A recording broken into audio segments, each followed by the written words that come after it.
Good day, my fellow Nigerians. Elias Stanley is my name. I want to dispel one negative impression we have, and that is the fact that we say that there is poverty in Nigeria, or we think that poverty is the reason why we make a lot of wrong decisions, even in choosing our political leaders. Now, I stand bold to tell you that it is not poverty. Number one, there is no poverty in Nigeria. What do I mean? The way we spend money. Have you seen a Nigerian spending money? Those who have gone abroad. Now, when they tell you how Nigerians spend money abroad, sometimes you wonder, where did these people pick the money? Or do these people pluck the money in their dreams, or there's a tree in their house that plucks money? Okay, let me tell us a story. There's this movie recap I saw on YouTube. Now, it's a Chinese movie or Japanese. In this movie, there's this guy whom he was a very poor guy. He didn't have money. I think he was even owing rent for a couple of months, and his landlord was on his neck. Then somehow, I think he had a dream. In that dream, he saw money, big money. So he collected it, and when he woke up, the money was by his side. So gradually he started dreaming things. He will go to his dream, he will see things, he will collect them, he will come out to the real life.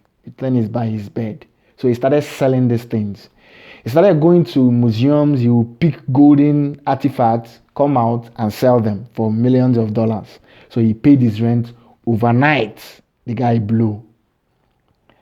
Now, the point is, the way we spend money at times, you think that we actually pluck it from our dreams or pluck it from one tree behind us. Have you seen some of our young people, the one that eats shawarma? Money no dey, but he go chop shawarma. No matter how hard the economy is, shawarma must dey. If it's pizza, pizza go dey. If it's goof, the one that smells goof, money for goof dey. Or is it cigar? Is it alcohol? Or is it the one that will rub Mary Kay foundation? A Mary Kay foundation that can actually start up a building or start up a business is what somebody puts in his face and says he's a poor man. You see some poor people living in deplorable state but using very expensive phones that should start up a business for them. That person is not poor. So the point I'm trying to make is that the sole reason we make the decisions we make, both political and economic, is not poverty. There is something else in the picture. We're going to come to that as we cruise through this discussion. So first, let us accept the fact that we as Nigerians spend so much money. You'll even see somebody who is living in a bacha. They use big phone. He has a generator. In fact, there was one day I saw an AC in a bacha. AC in a bacha. It sounds somehow, but that's the fact that somebody in a bacha has an AC. Somebody living in a bacha, money no day, Christmas, he go buy new clothes, he go do new things, he go use big phone. So, money or poverty, or what we see as poverty, is not the actual cause of our decisions. In the first place, what is poverty? Poverty goes beyond how much you have in your bank account. Poverty is a state of mind. So, even if you have $1 million in your account, you can still be poor because of the lifestyle you live. So, in our political decision and in our economic decisions, money influences us so much. Not poverty. And that money is what we may call greed. I don't want to use a harsh word, but let me stop there by saying it's greed. Now, there's something we need to understand about money. And what is that thing? First is that money is easy come, easy go. If you watch anybody who makes easy money, he spends it easily. He spends it with reckless abandon. So when a leader or a political leader gives you money so that you vote him into office, number one, that money will never be useful for you because it's an easy come money. It's just like Yahoo guys. You can see a Yahoo guy has 5 million today, meet him tomorrow, he's a pauper. Why? Because the money easily came to him, so it will easily go out. That's a rule of money. It doesn't matter how religious you are, because there are laws guiding the universe, and every system, everything has its laws, its rules and regulation. So for money, one of them is easy come, easy go. A politician gives you money, you vote him into office. Then some people say, it's poverty that is causing it now. Which poverty? It's not poverty. If I use a harsh word, I'll say stupidity. We're being stupid. Because the dictionary defines stupidity as someone who lacks intelligence, someone who's unable to think constructively. So when somebody gives you money and say, vote me into office, you know that this man, when he gets into office, he's not going to do anything. You know. It's not that you don't know. You know. We all know that in Nigeria. So then why then do you collect the money and vote him into office? You vote him into office and tomorrow you complain we have bad leaders. Who installed the bad leaders? Because you were instrumental to that process. So you are not innocent. In fact, as a matter of fact, you are even more guilty, because from what I know in Nigeria now, right now, if you want to come out for a political office, I'm not talking about just the politics. I'm talking of even in families, even in association, even in your religious homes, in your streets. If you want to come out for a political office and you're not ready to spend money, people will come out and say, oh boy, bring the money. So the people are the ones asking for the money, because it is the system. We say it's the system. What we fail to realize is that it is we, the human beings in this system, that make up that system. Our attitude, our moral values, our virtues, our vices make up the system. The system is not imposed on us, or is not imposed on us by aliens or by God. No. We create the system by our attitude. So if you collect money from a politician and you put him in office, you are not innocent. You are worse than him. You are his type.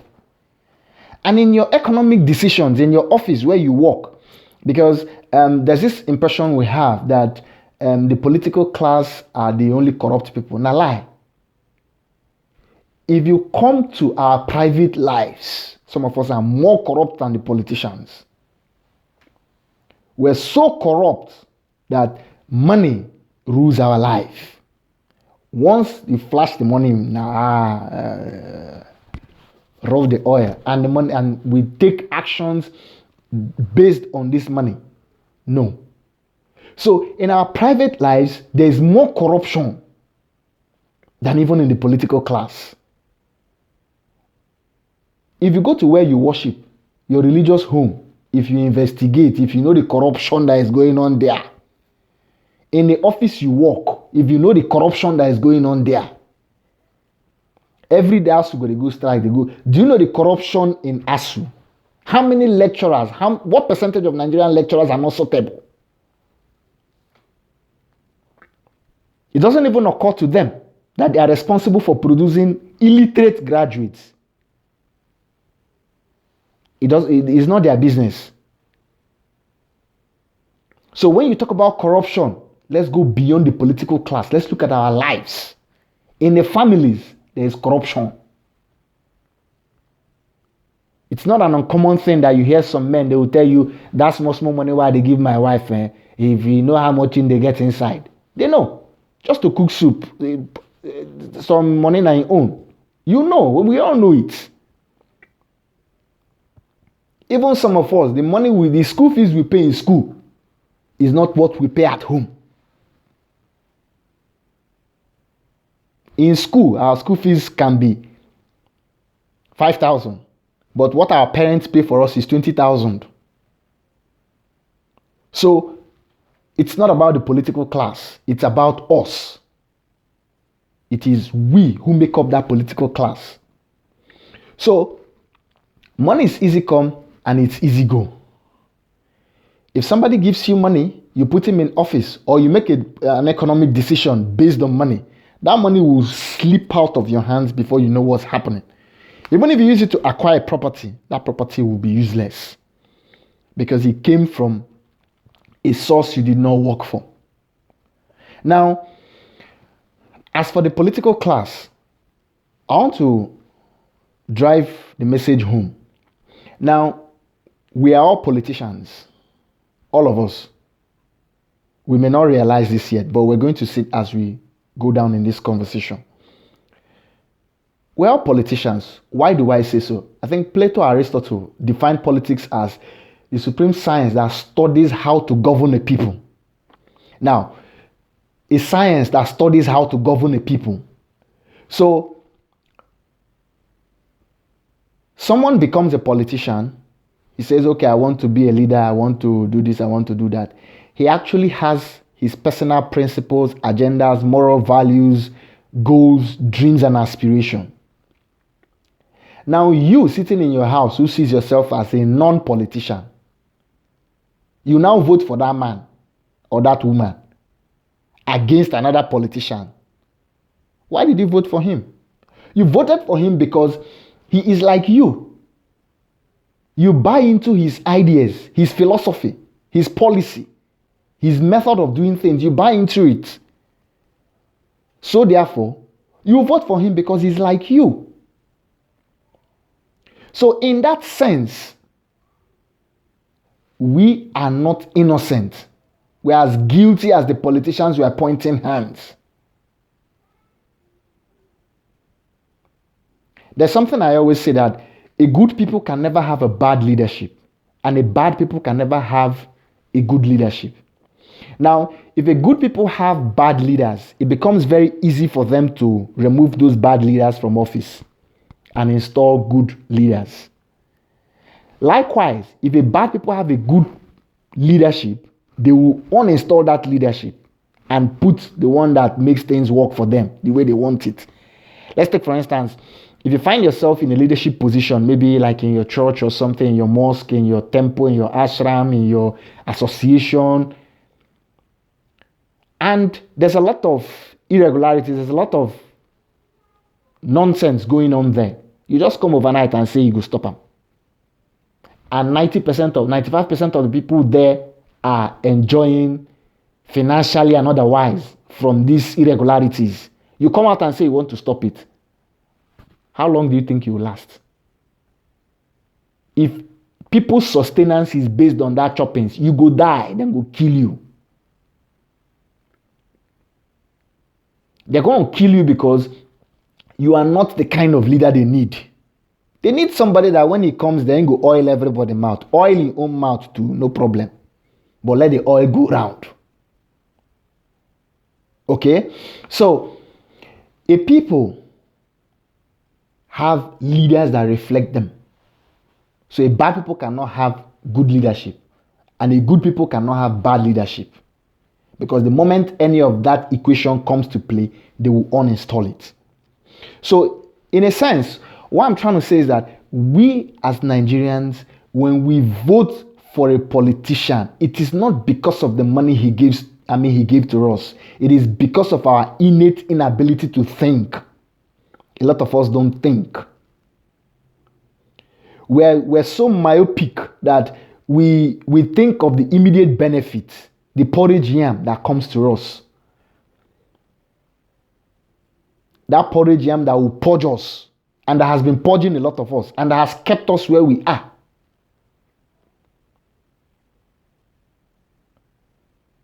Now, one of the qualities that differentiates we humans from lower animals is our ability to think, our ability to be intelligent. What's intelligent? Intelligence is our ability to understand a situation, mobilize resources to achieve our aims. So, if we as humans are intelligent, we ought to build our society to reflect that intelligence. To a certain extent, we've done that. Because when you bring limestone, you bring sand, you go and dredge sand from river, and you add water, you have block. The next thing, you're building a house, you're living in a house, so that we don't hang in trees and caves and bushes. That's application of intelligence. Now, but when someone comes with the porridge yam, and he gives you the porridge yam, you collect it and eat it, and you give him what he wants, you lose your birthright. Are you now being intelligent? No, that's stupidity. And we need to awaken from that. Because that is one of the reasons why we're like this. I'm not talking of just the political perspective, from the political perspective. I'm talking about even our economic decisions. The economic decisions cover the things we do to earn money. Like in our office, we're working, in our place of life, in our endeavors. Are you a craftsman? Someone calls you, gives you a job. Say, do a quotation for me. What they will sell for 500 naira, you put 1,005 there. So out of your quotation alone, you have made so much money. We're not talking about your workmanship, that you have overcharged him, even though you are under qualified to do that thing, and you will not do it effectively. You will do it shabbily and walk away because you believe that he cannot do anything, or you have tried your best. So, in our economic decisions, how much are we influenced by money?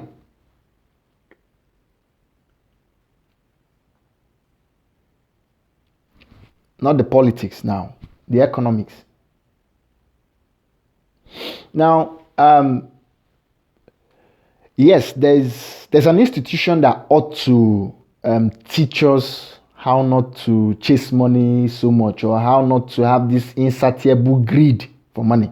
Okay, no. Let me paint the picture. I'm not against having so much money. You can have billions of dollars if you want, or trillions. But the point is, there's a right way to make that money. And that right way is business. If you can do business, you make so much money. Mark Zuckerberg opened Facebook. Everybody goes to Facebook, and the guy is a billionaire. So you can make money through business. Okay? Now, there's an institution that ought to curtail our excesses when it comes to our drive for money. The religious institution, which in my own estimation has failed us much more than the political class. Because the religious institution is there to guide the political class. But today, everybody is looking for envelope. Everybody looks for connection. Everybody is looking for one thing, to go government house, to do one thing, to dine with the big boys. So the religious class is no longer telling the political class what they ought to do. Rather, they have subjected themselves below the political class. If we check history, in every religion, you find the prophets, the teachers, the great men and women of these religious institutions talking to the political class and telling them, hey, this thing you're doing is wrong, stop it. Without fear or favor. Because that's what life is about. And when you tell this when the religious leaders tell the political leaders what they are supposed to do, the political class will become more conscious. They will know that, oh, if I don't do this thing, these religious leaders will teach the people what they ought to know. And what will happen? The people will rise up against me. But the leaders have not done that. The religious leaders have not done that. They are more interested in their own pockets. In how much cars they will have, how many bodyguards they will have, how many houses they will build, how many businesses they will open. And so what we have is a nation that has been classified as a poor nation, but having the richest religious leaders. It tells me that something is terribly wrong. Very wrong with such a nation. Because if you have a nation full of poor people, we all know that religion, there's not supposed to be money in religion. So invariably, our religious leaders are not supposed to be rich. But when you have religious leaders living flamboyantly, and the nation is poor, it tells me that something is wrong. Okay? So religion as an institution has failed us, but that's a talk for another day. Now the point is, the question I want to ask you now is, how much are you worth? How much is your value?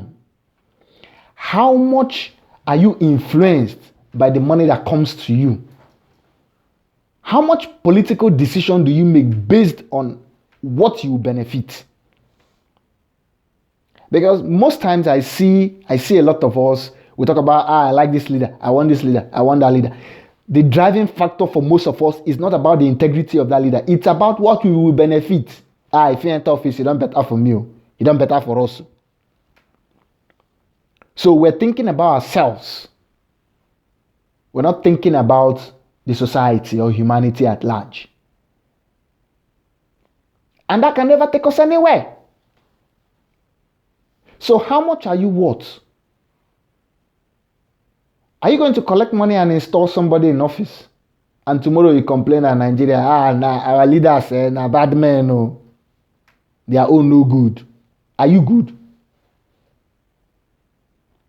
Prove it to me. Talk and for the comment.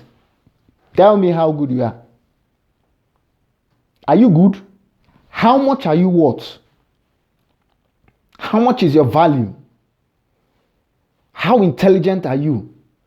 How many decisions do you make based on the future or based on the porridge yam that you get now? If I want to use a harsh word, I'll ask, how stupid are we as a nation or as a people? Because when you collect money from a politician that you know this man will not perform and you put him in office, first, even if we analyze the money, say he gives you 100,000 naira and say vote for me, you vote for him. How many days will it take you to blow 100,000? You go blow him in less than 1 week. And when you blow that money, you won't have access to that guy. You won't have access to that person once he enters office. So, are you telling me that you have consciously, intelligently sold your future for 100,000 naira? If tomorrow you're in the middle of the night, your child has an emergency, a medical emergency, what do? Because the nearest hospital is a private hospital that is 5 kilometers from you. You don't even have the money to pay for advance. One day I was in a taxi. One guy was talking about his younger brother who was sick. They took him to a hospital. He had malaria. Small malaria. He stayed there for 3 days and they paid 290,000. Now, assuming he doesn't have the money. So, if you have a medical emergency, do you have big money to pay for a private hospital? Because those are the people that may give you a little bit of a moderate service. Secondly, is it close by? Do you have a hospital close by? Do you have basic amenity? Do you have light? Do you have water?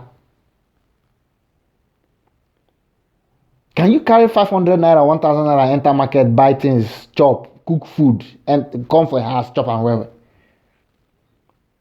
You can't do these things.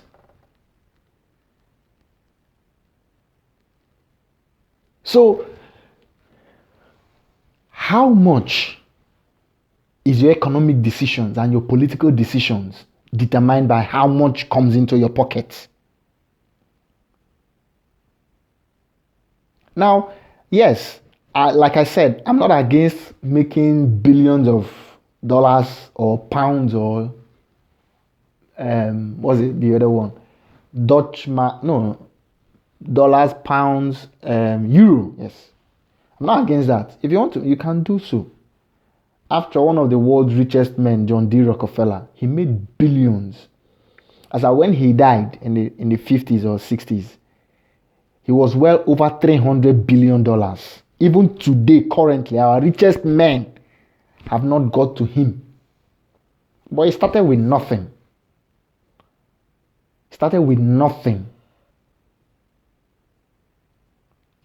When I mean he started with nothing, he was poor. In fact, his father abandoned them at a point and went and married another woman.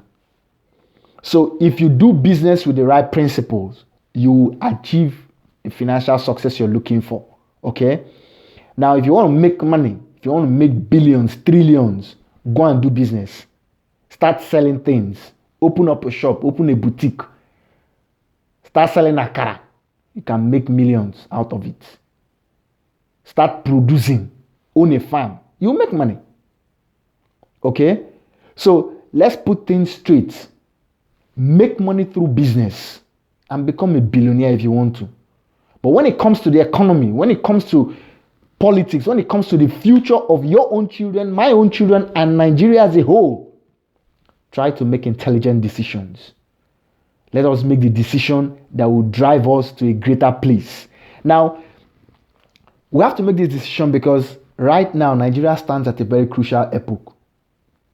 An epoch where we will either dive into a swimming pool that we dug for ourselves, or we climb the mountain of greatness and shine the light that is within us for humanity to benefit from. Make the right choices. Believe in Nigeria. Don't go and sell your conscience, sell your future for peanuts. Then you come back and say, I don't believe in this. This country don't fail. Nigeria is a failed state. We don't fail. Our leaders cannot take us anywhere. Our leaders are bad people. But now you put the leader. Okay? So, I believe in Nigeria. I believe we can become a great nation. I believe we can become one of the greatest nations on the planet if we work towards it. You don't have to believe in that. But I want you to believe in your own dream and work towards it. And make sound, intelligent decisions. Not a decision influenced by how much a political person gives to you. No. That will never take us anywhere. It will only keep us where we are. So make intelligent decisions and become a refined person. And we will be a great nation. We can. Yes, I believe we can. I believe in us. We have the resources. We have the energy. An average Nigerian is so determined. He's so energetic that if he sets his mind on anything, he will. I even see a lot of foreign movies. You see guys talking to girls, rehearsing, creating lines. Now lie. In Nigeria, most guys razzle girl once, she go agree. We're determined. Most of us have the energy. Most of us do things once, or we do it till we succeed. After all, I think some studies I've seen, they said Nigerians are one of the highest educated people in America. And Nigerians perform well academically most times when we're outside. So we have what it takes. We have the strength of determination. All we need to do is to apply it to our country as a nation, or apply it to our nation. Bring out our noble ideals, bring out our noble values, and use it to impact on the nation. Not to be influenced by money, and tomorrow we'll condemn the politicians. No. So do your best, and we'll have a greater day. We'll have a greater life. We'll have a greater future, and we'll have a greater humanity. Because just like in the trigger of a gun, you press it to shoot. Nigeria is at the trigger of Africa. And that's why everything in Africa revolves around us. So we're a trigger. Let us shoot something into Africa and into humanity. Okay? If you think I've made sense in this video, or if you think otherwise, if you disagree with everything I've said, there's no problem. Put it in the comment. Let us discuss. Let us learn. Because I'll learn from you. You'll learn from me. It's a discussion. Okay? It's a discussion. So let us learn from each other and become better. You can share the video. You can like my channel. You can like the video if you like. You can subscribe to the channel. And I really appreciate that. But one thing I want to say is thank you. Thank you for having the courage and the discipline to listen to this to the end of it. Though I sounded a little bit harsh in some places when I say stupidity and all that. Yes. Thank you for listening. I really appreciate it. Have a wonderful day.